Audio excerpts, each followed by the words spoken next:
Hello, students. I'm going to start the explanation of the Unit 9. The Unit 9 is the following century, and this is the 17th century. This topic combines both European history and Spanish history. That's why the first chapter is about the general situation in Europe and the particular situation in Spain, in the Spanish monarchy. So I'm going to start with the situation in the 17th century, generally talking in Europe. Despite we are talking about the same period, which is the modern age, the 17th century brought many changes in comparison with the 17th century. I have put numbers in all of them. The main changes that took place were seven. The first of them is there was a change in the political system. It was before authoritarian monarchy, and most of the European countries changed to an absolute monarchy.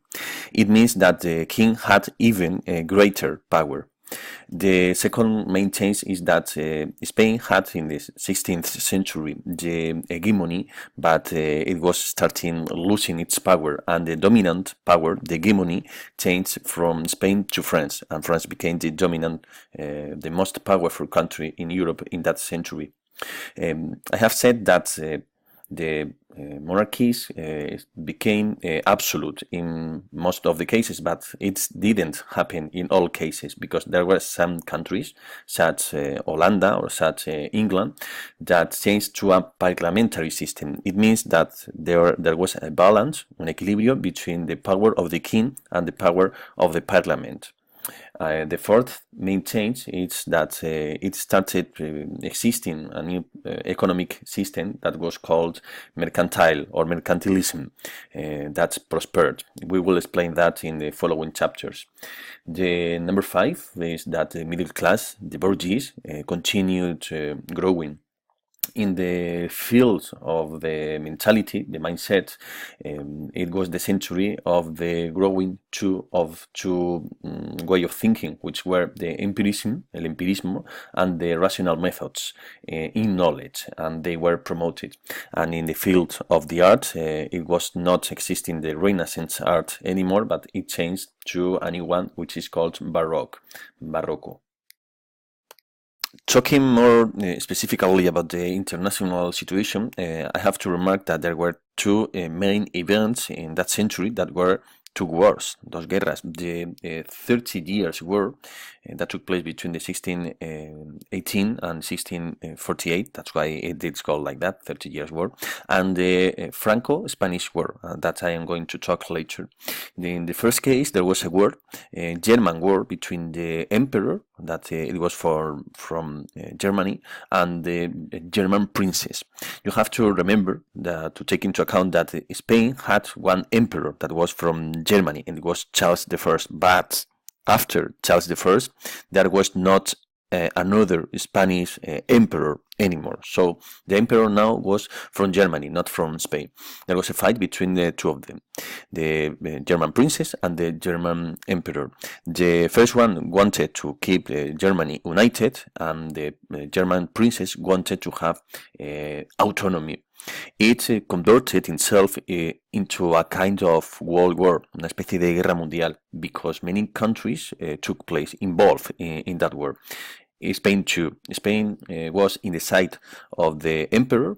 Many other countries, France, England, Denmark, Sweden, and Netherlands, supported the princess.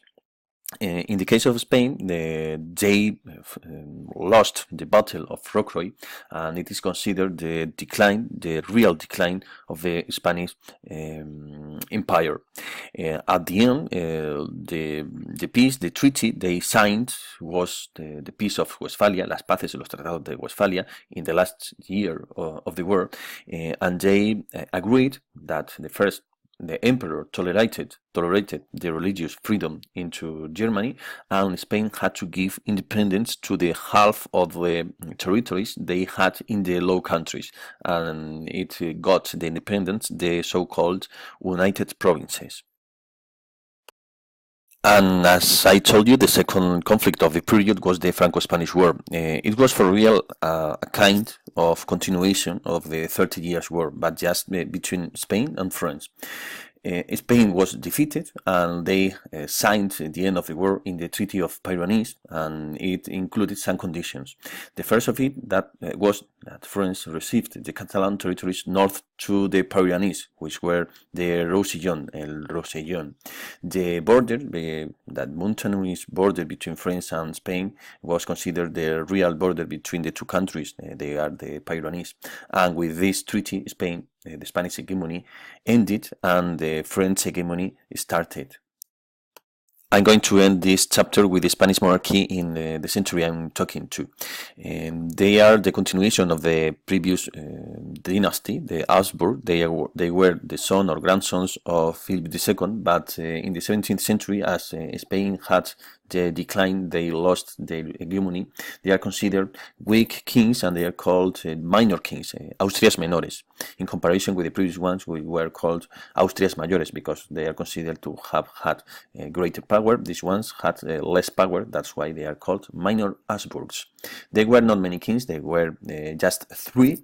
They were Philip III. He is here in the picture, Philip IV, and Charles II. With Charles II ended the Austrian, the Habsburg dynasty in Spain, because he was unable to have descendants, no pudo tener hijos. Generally talking, those monarchs had weak personalities, and they refused to be in charge of power. They chose people they trusted, they considered effective people to govern in their names, such as Duque de Lerma, Conde Duque de Olivares. They chose kind of prime ministers that governed in their names. It was the century of the Spanish decline, a decline in politics, a decline in demography. I mean, there were less people living in the country, and a decline in economics too. The contradiction here is that Spain maintained a big power due to or because of the huge possessions, the territories they maintained already, because of the ones they had in the previous century. They had territories in Netherlands, in Portugal, because Portugal was annexed for a few decades to Spain. They had territories in Italy, in America, and in Asia.